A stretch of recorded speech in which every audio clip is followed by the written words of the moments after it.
الناس متخيله ان انا هعمل، وانا اتكلمت على فكره مع انا اتكلمت زي ما بقول لك، انا عملت اكتر من 1000 مكالمه بيعيه مع ناس مهتمه. خلاص.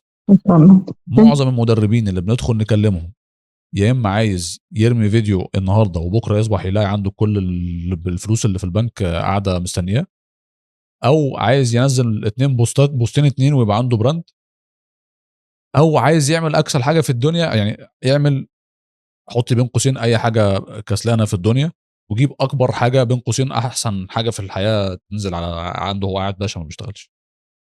ما بيحصلش. كل كوم، والناس اللي عايزه تضمن نتائج ده كوم تاني خالص. هتضمن لي نتائج منين؟ مش انا اللي بضمن. انت هتضمن لي منين انك هتشتغل وهتوصل اللي انت عايزه؟ انت لو انت محتاج مني ضمان يبقى انت بتدور على النجاح بره نفسك. لو انت بتدور على النجاح بره نفسك يبقى انت فاشل اصلا، او ده مش وقته بالنسبه لك انك تبدا حاجه زي كده. عمري ما دخلت برنامج تدريبي لحد، مش بشكر في نفسي، بس انا عمري ما دخلت سالت يعني هدخل برنامج تدريبي مع حد وقلت له اضمن لي النجاح. اذا كان لا، انا ما فيش والله. ببقى مؤمن ان الباور اللي معايا، القوه اللي ربنا مديهاني مسلوبه مني، وعايز واحد هو اللي يضمن لي، يبقى انا مؤمن داخليا subconsciously لا واعي ان انا ضعيف، وان انا مش هعرف اتحمل حاجه زي كده، وان انا مش هعرف يعني اشيل مسؤوليه النجاح بتاعي، وعايز ارميها على المسؤوليه بتاعتي على واحد تاني هو اللي يقول لي فعلا لا انت اللي اضمن لي.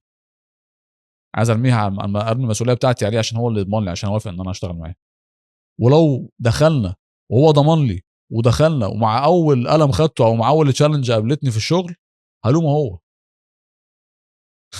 هلوم المدرب بتاعي اقول له انت ايه ده ما جابتش نتيجه اهي.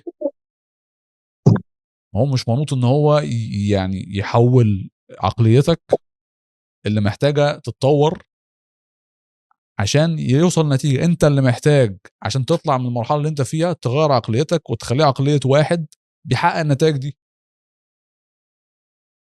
يعني هي النتائج اللي الناس حققتها لان هي على مستوى وعي اعلى وعلى مستوى عقليه اعلى. انت مش مليونير ليه دلوقتي؟ لانك عقليتك مش عقليه المليونير. بس لو فكرت يوم واحد بعقليه المليونير هتعرف ايه الاكشنز اللي هتعملها النهارده وهتفضل تكررها الايام اللي بعدها، هتلاقي نفسك في النهايه بقيت مليونير. انت ليه مش مليونير دلوقتي؟ عشان ما بتشتغلش بنفس الكواليتيز ونفس السيستمز ونفس الاساليب اللي المليونير بيعملها عشان يوصل للنتيجه اللي هو بيعملها دلوقتي. عشان في جاب في الوعي بتاعك ما بينك وبين المليونير، في جاب في المايند سيت بتاعتك والمايند سيت بتاعت في جاب ما بينك وما بينه. عمرك ما تبقى زيه. طب ابقى زيه ازاي؟ اشتغل زيه، استحمل زيه، اخش في التحديات زي ما هو بيدخل. المليونير بيفكر في التحديات ازاي؟ فيها فرصه، فيها فرصه، عارف ان هي ممكن تفشل، عارف ان هي ممكن تفشل، بس انا مسؤول ان انا انجحها. انا مسؤول. طبعا يعني في قاعده ثابته، الارزاق بيد الله سبحانه وتعالى، الاقدار بيد الله سبحانه وتعالى، التدبير بيد الله سبحانه وتعالى. مش بقول ان انا خليك يا سيدي اعمل كل الاسباب اللي في الحياه، لو ربنا مش رايد مش هتحصل.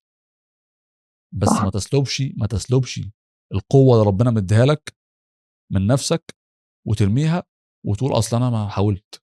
ما انت ما حاولتش، ما حصلش، ده ما حصلش. انت رميت. هو ربنا حط الفكره في دماغك ليه من الاول؟ عشان تكلم الشخص اللي هتقول له انا معاك ويلا بينا عشان نشتغل، وتقول له والله هتضمنها لي ازاي؟ انت امنت من جواك انك ضعيف. دي مشكله كبيره جدا. ده اللي حصل مع زي ما بقول لك من اكتر من 1000 مكالمه. دول الناس اللي هيفضلوا في نفس مكانهم، مش هيتغيروا، مش هيحققوا نتيجه. اتمنى ان انا كنت اقدر احولهم بشكل من الاشكال ان هم يوصلوا اللي هم عايزينه، بس انا مش هعرف الحق كل الناس. فانا وارد ان اي بزنس تشتغل فيه يبقى في ناس مؤهله وناس لا.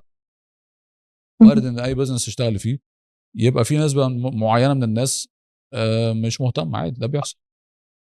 بس مش الوارد ان انا اكتر حاجه بقى اكتر حاجه يعني مش هتحصل بقى، ده مش هيحصل، ان انا اعمل فيديو واتوقع انها تاني يوم الصبح الناس هتشتري منه. مفيش الكلام ده. مفيش. لازم اشتغل، لازم. اصل الناس دي يعني لو هي سهله كان كل الناس عملت كده. لو هي بالسهوله دي كان كل اللي بيعملوا فيديوهات بقى مليونيرز.